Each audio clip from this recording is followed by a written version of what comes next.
Hello everyone, मैं हूं आशीष और आप देख रहे हैं द लीगल इंसेन। आज के इस पर्टिकुलर वीडियो में बात करने वाले हैं कि सीआरपीसी का सेक्शन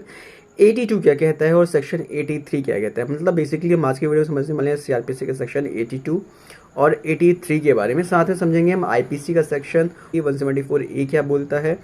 आईपीसी में, और सेक्शन 82 और 83 ऑफ सीआरपीसी भी समझेंगे। तो चलिए बेसिकली पहले मैं आपको बता देता हूँ कि 82 क्या है। 82 सेक्शन सीआरपीसी का है, वो बात करता है कि कोर्ट कैसे किसी भी एक्यूज को, किसी भी व्यक्ति को, मतलब किसी भी अभियुक्त को, किसी भी केस में अभियुक्त जो होता है उसको भगोड़ा कैसे घोषित करेगी। भगोड़ा क्या होता है, प्रोक्लेम्ड ऑफेंडर क्या आता है, इसको भी समझेंगे ध्यान से।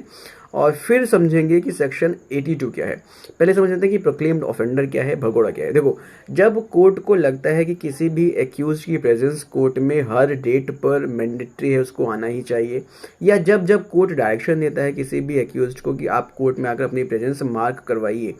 तो उस पर्टिकुलर सिचुएशन में अगर वह एक्यूज्ड कोर्ट में आकर अपनी प्रेजेंस मार्क नहीं करवाता है, कोर्ट के डायरेक्शंस को नहीं मानता है, पर्टिकुलर सिचुएशन में कोर्ट को लगता है कि वह एक्यूज्ड कहीं ना कहीं किसी भी एविडेंस को टेम्पर कर सकता है, किसी भी विटनेस को इन्फ्लुएंस कर सकता है, या कहीं ना कहीं वो कुछ ऐसे काम कर सकता है जो नहीं होना चाहिए, या कोई वो दूसरे क्राइम कर सकता है, तो इस पर्टिकुलर सिचुएशन में कोर्ट उसको प्रोक्लेम्ड ऑफेंडर जो है घोषित कर देती है। अब प्रोक्लेम्ड ऑफेंडर घोषित करने का, या I mean to say that कि उसको प्रोक्लेम्ड ऑफेंडर भगोड़ा घोषित करने का क्या प्रोसेस है, that is given in section 82। अब सेक्शन 82 क्या बेसिकली बात करता है कि कैसे किसी भी व्यक्ति को, किसी भी एक्यूज को कोर्ट कैसे प्रोक्लेम्ड ऑफेंडर घोषित करेगी, ये पूरा प्रोसेस सेक्शन 82 में मिलता है। तो अब सेक्शन 82 कहता है कि कोर्ट अगर किसी भी व्यक्ति को, किसी भी एक्यूज को प्रोक्लेम्ड ऑफेंडर घोषित करेगी तो सबसे पहले उसके अगेंस्ट एक रिटर्न प्रोक्लेमेशन जो है इशू करेगी। रिटर्न प्रोक्लेमेशन का मतलब होता है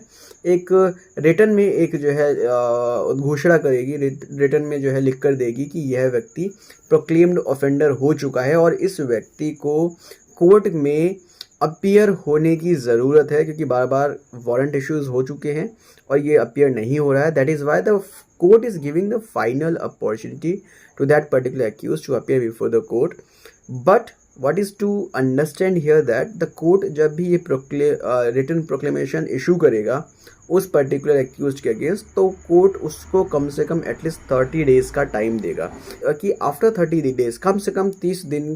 का टाइम है आपके पास, और 30 दिन के बाद आप कभी भी आकर जो है अपनी प्रेजेंस कोर्ट में मार्क करवाइए, otherwise you would be called a proclaimed offender. तो ये एक्यूज के अगेंस्ट एक रिटर्न प्रोक्लेमेशन जो है कोर्ट इशू करता है।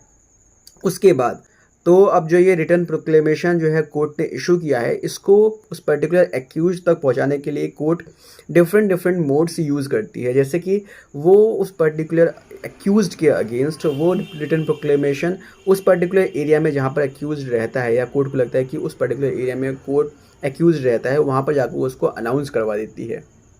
दूसरा तरीका ये है कि जिस पर्टिकुलर एरिया में वो रहता है या जिस पर्टिकुलर जगह वो रहता है, कि उस पर्टिकुलर जगह पर या उसके घर पर उस रिटर्न प्रोक्लेमेशन को वो चस्पा कर देती है। चस्पा मतलब उस पर चिपका देती है ऐसी जगह पर जहाँ पर कोर्ट को लगता है कि एक्यूज का आना जाना या उसके जान पहचान के लोगों का आना जाना लगा रहता है, या उस पर्टिकुलर एरिया में या उस पर्टिकुलर एरिया की किसी ऐसी जगह पर जहाँ पर कोर्ट को लगता है कि वहाँ पर एक्यूज आता रहेगा। तीसरा तरीका क्या है? तीसरा तरीका यह है कि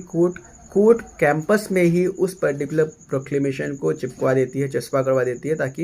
ये भी क्लियर हो जाए कि कोर्ट ने अपनी तरफ से सारी ड्यूटीज़ कर रखी है। और फिर जो लास्ट तरीका है वो ये कि कोर्ट उसको जो है नॉर्मल न्यूज़पेपर में, प्रॉपरली न्यूज़पेपर में जो है उसको छपवा देती है, ताकि एट लार्ज एक्यूज को पता चल जाए कि उसके खिलाफ प्रोक्लेमेशन इशू हो चुका है और he has to appear before the court. अब ये सारी जो प्रोसीडिंग्स होती हैं, इन सबको सीआरपीसी में बोला गया कि एज ए एविडेंस यूज़ किया जा सकता है, कि जब पर्टिकुलर एक्यूज मिलेगा तो उसके खिलाफ इन सारी जो प्रोसेस है, उसको जो चिपकवाया है हर जगह, उसको जो है ये पूरा एक जो प्रोसेस है, इसको एज ए एविडेंस यूज़ किया जाएगा कि yes that these are the things that has been done against you to make you a proclaimed offender. तो ये पूरा प्रोसेस है जो सेक्शन 82 में गिवन है कि किस तरीके से किसी भी एक्यूज्ड को जिसके खिलाफ वारंट इश्यूज हो चुके हैं, वो कोर्ट में अपीयर नहीं हो रहा है, फिर भी बहुत सारी कोशिश की गई हैं बट वो नहीं आया, तो उसको प्रोक्लेम्ड ऑफेंडर घोषित करके और इस प्रोसेस से, जो ये सारा प्रोसेस मैंने आपको बताया, इस प्रोसेस के थ्रू उसको प्रोक्लेम्ड ऑफेंडर घोषित कर दिया गया है बाय द कोर्ट। अब समझते हैं सीआरपीसी का सेक्शन 83 क्या है। देखो, जब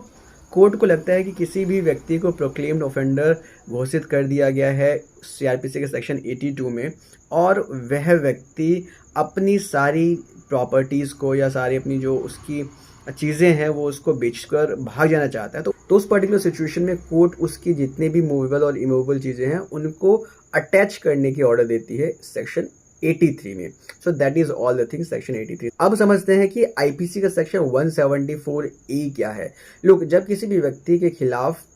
प्रोक्लेम्ड ऑफेंडर की प्रोसीडिंग्स हो चुकी होती है, तो प्रोक्लेम्ड ऑफेंडर इज लाइक कि वो कोर्ट में अपीयर नहीं हो रहा है, तो कोर्ट में ना अपीयर होना भी एक तरीके का ऑफेंस है, जिसके लिए कोर्ट करती क्या है, कोर्ट उस पर्टिकुलर एक्यूज्ड के अगेंस्ट एक एफआईआर रजिस्टर करने की आदेश देती है, और ये एफआईआर रजिस्टर होता है अंडर सेक्शन 174A, जो कि एक कॉग्निजेबल ऑफेंस है, नॉन बेलेबल ऑफेंसेस है, और इसमें फिर एक्यूज्ड को कोर्ट में जब भी वो आता है कभी भी, तो उसको आकर अंडर सेक्शन 174A में उसको, आईपीसी के सेक्शन 174A में उसको बेल लेना पड़ता है, and that is all the discretion of the court कि कोर्ट उसको बेल अलाउ करती है या नहीं। इसमें एटलीस्ट कम से कम 3 साल और ज़्यादा से ज़्यादा 6 साल की सज़ा होती है